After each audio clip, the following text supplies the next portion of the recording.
Satyabama Institute of Science and Technology, Chennai and Sriperumbudur. எந்த கட்சியாவது நிலையா இருந்திருக்குதா? திமுக இருக்கிற கட்சியில நிலையா இருக்குதா?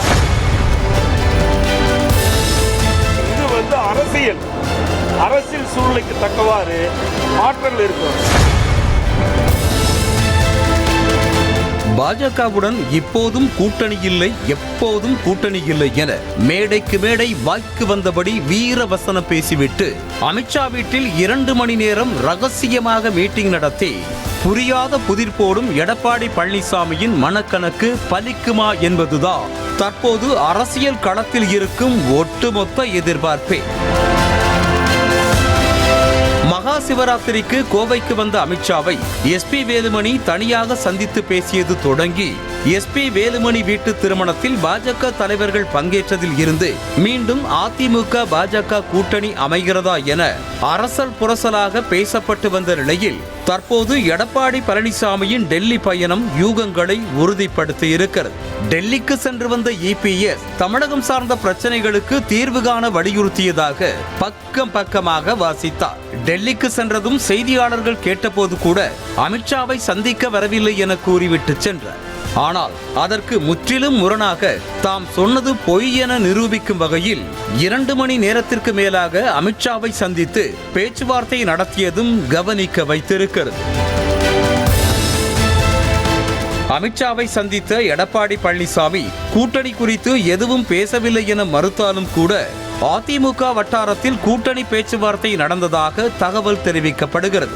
மேலும் எடப்பாடி பழனிசாமியுடனான சந்திப்பு முடிந்த அடுத்த சில நிமிடங்களிலேயே தமிழகத்தில் தேசிய ஜனநாயக கூட்டணி ஆட்சி அமையும் என அமித்ஷா எக்ஸ் பக்கத்தில் பதிவிட்டிருப்பது மீண்டும் கூட்டணி உறவு துளிர்கிறது என்பதற்கு எடுத்துக்காட்டாகத்தான் பார்க்கப்பட்டது.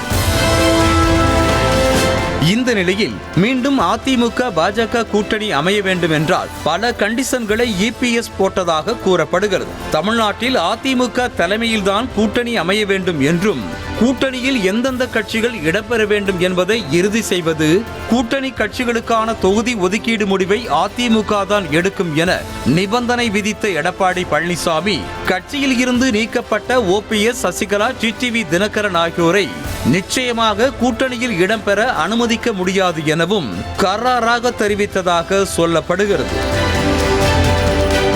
முக்கியமாக தமிழக பாஜக தலைவர் பதவியில் இருந்து அண்ணாமலையை நீக்க வேண்டும் என்றும் எடப்பாடி பழனிசாமி அமித்ஷாவிடம் கண்டிஷன் போட்டதாக கூறப்படுகிறது. ஏனென்றால் அதிமுக பாஜக கூட்டணி முறிவுக்கு முக்கிய காரணமே அண்ணாமலையின் வாய்த்துடுக்கான பேச்சுதான் என்ற நிலையில் அண்ணாமலையை நீக்கினால்தான் அதிமுக பாஜக கூட்டணி அமையும் என்ற எடப்பாடி பழனிசாமி 2021 சட்டமன்ற தேர்தல் பாணியில்தான் கூட்டணி அமைய வேண்டும் என திட்டவட்டமாக தெரிவித்ததாக கூறப்படுகிறது. எடப்பாடி பழனிசாமி போட்ட கண்டிஷன்களை கேட்டுக்கொண்ட அமித்ஷா விரைவில் கூட்டணிக்கு கிரீன் சிக்னல் காட்டுவார் என சொல்லப்படுகிறது. ஆனால் இபிஎஸ் போட்ட அனைத்து நிபந்தனைகளையும் டெல்லி பாஜக தலைமை ஏற்றுக்கொள்ளுமா என்பது சந்தேகம் எனவும் கூறப்படுகிறது. 2019ஆம் ஆண்டு தொடங்கிய அதிமுக பாஜக கூட்டணி பந்தம் 2021 தேர்தலுக்கு பிறகு முறிந்தது. பேரறிஞர் அண்ணா, ஜெயலலிதா குறித்து அண்ணாமலை முன்வைத்த விமர்சனம் கூட்டணியில் விரிசலை ஏற்படுத்தியது. அத்தோடு அதிமுக குறித்தும் எடப்பாடி பழனிசாமி குறித்தும் அண்ணாமலை தரம் தாழ்ந்து கண்டபடி விளாசியது கூட்டணி உறவை முடிவுக்கு கொண்டு வந்தது. அதன் பிறகு அதிமுக தலைவர்கள் பாஜகவுடன் ஒருபோதும் கூட்டணி இல்லை என திட்டவட்டமாக கூறி வந்தனர். ஒருபடி மேலே போய் ஜெயக்குமார், சி வி சண்முகம் போன்றவர்கள் பாஜகவுடனான கூட்டணிதான் அதிமுகவின் தோல்விக்கு காரணம் என மாறி மாறி விமர்சித்து தள்ளினர். இவங்களோட கூட்டணி வச்சுதாங்க எங்க ஆட்சியை போச்சு. இல்லைன்னா நான் ஜெயிச்சிருப்பேங்க. ராயபுரத்தில் நான்லாம் தோக்குறாள். நான் மனம் திறந்து சொல்கிறேன், இதுவரையிலும் சொல்ல நீங்கள் கேள்வி கேட்டு தான் சொல்கிறேன்.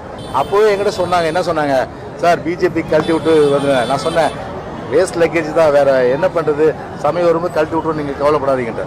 அதேமாரி நேரம் வந்தது, கழட்டி விட்டாச்சு. பாஜகவுடனான கூட்டணி முடிந்து போன கதை.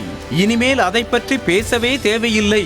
அதிமுக தலைமையில் மெகா கூட்டணி அமையும் என்றெல்லாம் வார்த்தைக்கு வார்த்தை கூறி வந்தார் எடப்பாடி பழனிசாமி. பாரதிய ஜனதா கட்சி கூட்டணியிலிருந்து அனைத்து இந்திய அண்ணா திராவிட முன்னேற்ற கழகம் விலகிக் கொள்கிறது என்றும் தேசிய ஜனநாயக கூட்டணியிலிருந்து விலகுவது என்றும் அந்த தீர்மானத்தில் தெரிவிக்கப்பட்டிருக்கின்றன.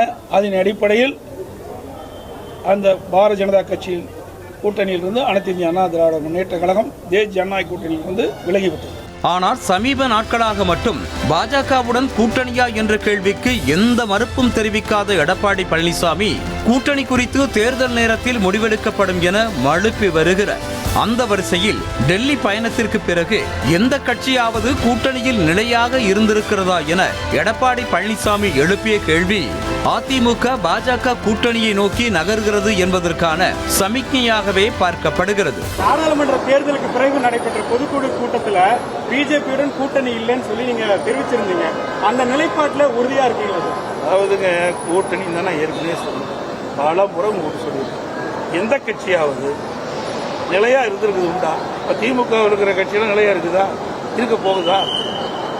சொல்ல முடியாதுங்க. இது அரசியல் சூழ்நிலைக்கு தக்கவாறு மாற்றங்கள் இருக்கும். அது இப்ப எப்படி சொல்ல முடியும்?